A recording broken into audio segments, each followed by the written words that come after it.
Hi, I'm Rob from Specialist Termite Control, and this is a short video on chemical applications versus baiting.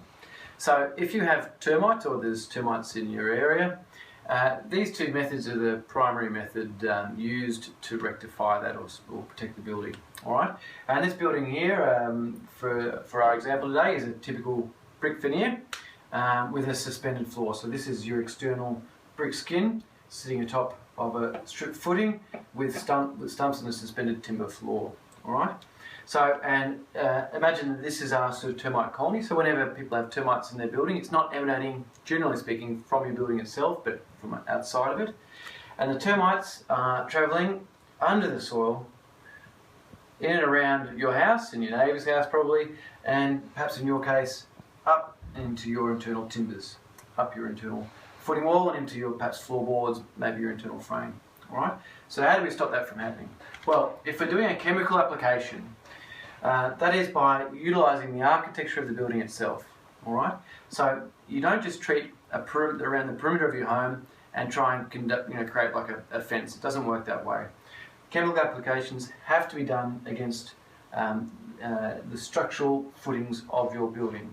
So when they first build a house, the first thing they do is they put the strip footing in, they dig a trench, they fill that full of concrete, and it's that concrete that we treat the soil up against. So on the external perimeter, the soil abutting this wall, your internal wall, and around every single stump is treated. Alright? All here as well. Alright? Now the idea being that then severs the connection from that attacking colony, and that they can no longer find a way in because your building is proofed. Now the positives with that is that if it's done properly, it can last many, many years and requires very little maintenance. The negatives with it is that it does require the architecture to support that.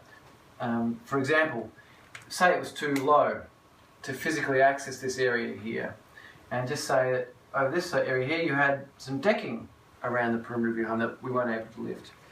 That would do therefore nothing to stop. It might stop termites coming out from this side, but if it's too low to apply an application there, then they will come up this way here, or perhaps they'll come up externally through your wall that way.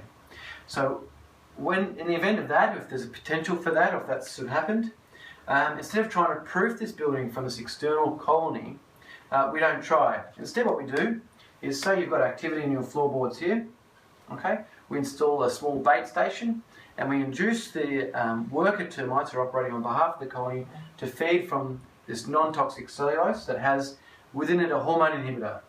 And they take that hormone inhibitor all the way back for us to the queen, and that will kill her and destroy the colony for us. And then everything connected to that will then perish.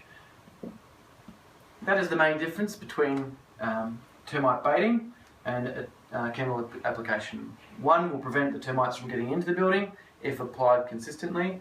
The other will not attempt to do that, but destroy that termite colony instead. I hope that helps.